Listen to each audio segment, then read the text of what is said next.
Hello, I'm Henry Keane. We are UATV and you're welcome to the News Pulse. Today in the episode, Rubio Lavrov meeting postponed indefinitely for now. Russian oil business further down as Ukrainians knock out another oil facility. Hunt on civilians.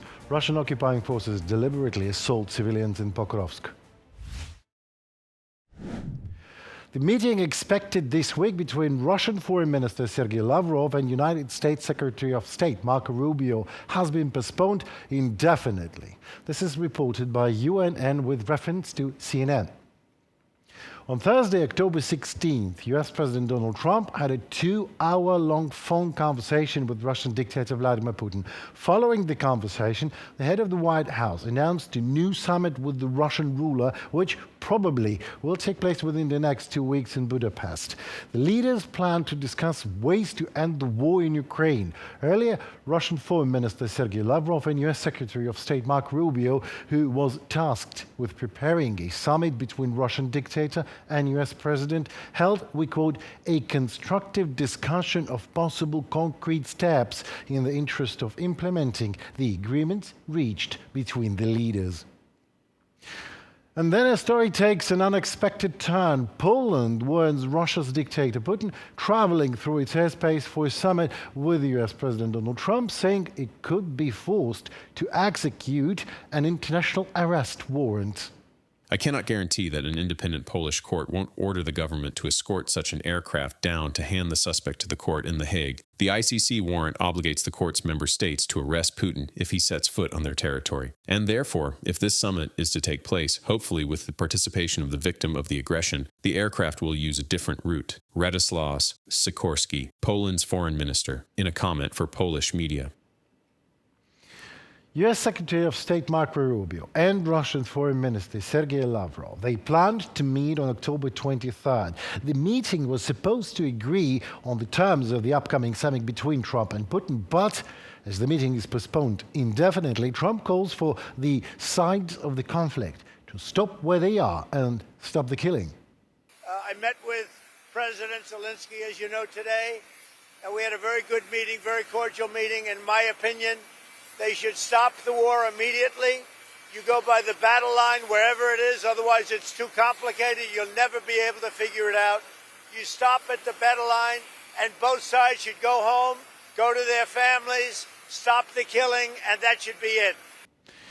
According to sources in the White House, after previous negotiations between the head of the US State Department, Rubio, and the Russian Foreign Minister Lavrov, officials concluded that, I quote the sides now, Russia's position on the war in Ukraine had not changed enough. End of quote. And also the end of plans. It is reported that Rubio not only is not meeting Lavrov anytime soon, but is unlikely to recommend a meeting between Putin and Trump next week.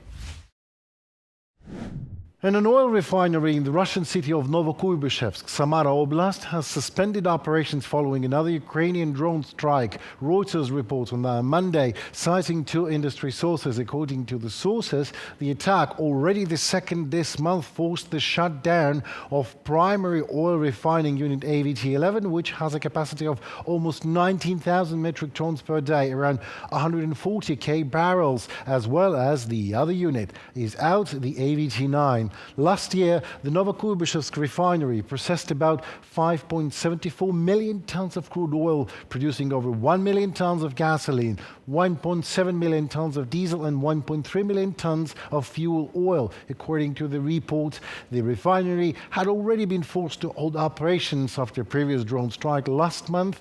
Industry insiders say production may resume, but in early November, if repairs proceed as planned. At least 57 Russian regions, more than half of the country, have faced fuel shortages following Ukraine's strikes on Russian oil refineries, mostly affecting independent gas stations. In August alone, there were at least 14 recorded attacks, followed by 8 in September and 4 more in the first days of October. According to BBC estimates, since January, Ukrainian drones have struck 21 of Russia's 38 largest refineries. That is a 48 hit rate increase compared to all of 2024.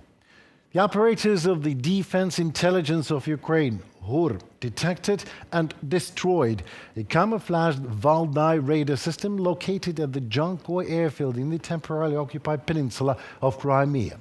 The Valday radar is a next-generation radar complex designed for detecting and countering even smallest airborne targets. As Ukraine continues deep strikes and drone operations into Russian rear areas and occupied territories, systems like Valday radar represent a layer of defense that Russia counts on very much. Disabling them gives Ukraine greater freedom to operate.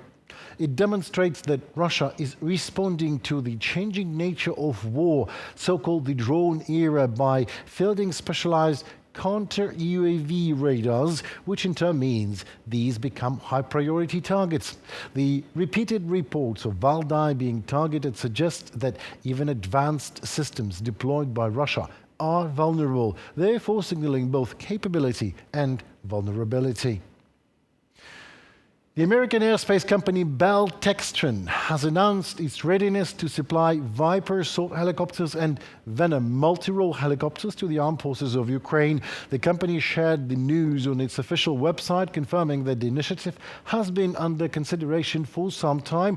Recently, however, representatives from Bell Textron and the Ukrainian government signed a memorandum of understanding in Washington outlining prospects for industrial cooperation, including the potential delivery of these advanced machines.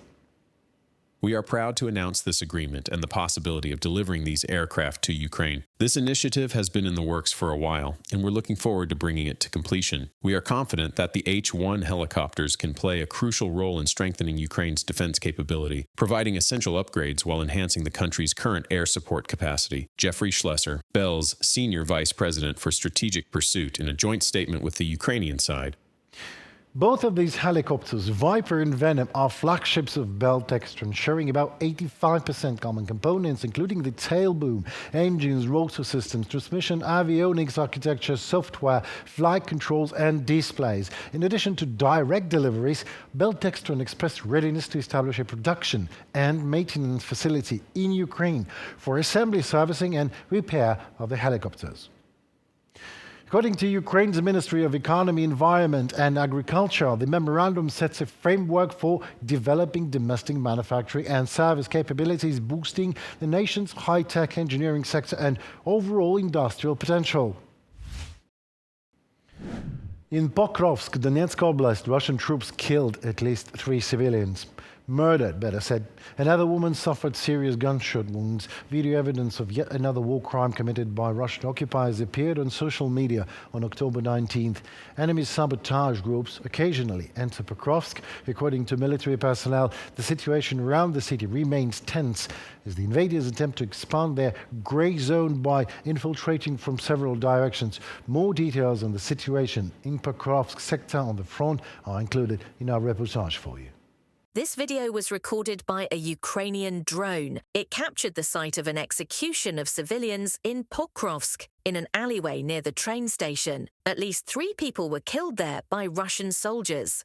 We see a wounded woman who is moving from the city centre toward the Dynas district. Her legs are shattered. I can't even imagine how long she's been lying there. Not far from her, there's an elderly man. Nearby, there's another woman on a bicycle. She was also heading out of the centre and was simply shot in the back. Another man was killed right at the railway crossing. According to Denis Christov, shooting civilians is a common tactic used by Russian forces. He says they've done the same in every temporarily occupied town in Ukraine. I keep asking myself, why are they doing this? What's the point? But the answer is simple. Because they can, and because there will be no consequences. Russian propaganda will once again deny these video proofs, twisting and distorting everything. A joint strike reconnaissance group of Ukraine's defense forces located Russian occupiers hiding inside one of the railway station buildings and neutralized them, according to Ukrainian military reports. Currently, Pokrovsk's defences have been reinforced with additional forces and resources. Special units are actively screening likely infiltration points and intensifying patrols throughout the city. Over the past 2 days, Ukrainian troops have eliminated 14 Russian soldiers who managed to infiltrate Pokrovsk. 7th Air Assault Brigade of Ukraine's Rapid Response Forces on Telegram. Russian forces have made minor advances toward Pokrovsk, according to analysts at the US-based Institute for the Study of War. However, the enemy does not have full control of the area. Ukrainian defenders continue to launch active counterattacks. Ukrainian forces are also detecting and eliminating Russian sabotage and reconnaissance units attempting to enter Pokrovsk.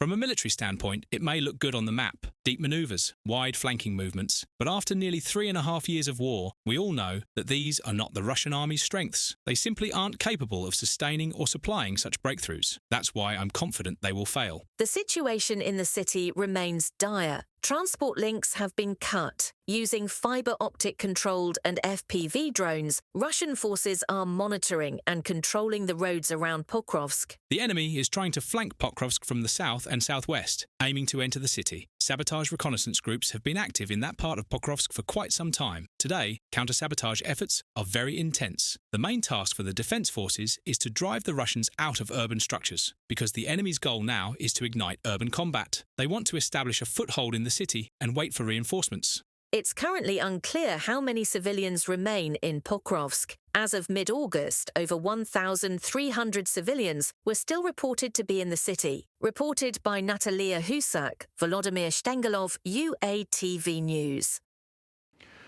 That seems to be it for today. I am Henry Keane. Thank you so very much for standing with Ukraine. Please do not forget to subscribe to our channel so to stay tuned to what is happening in the world, presented to you by us, UATV. From Ukrainian perspective, always goodbye.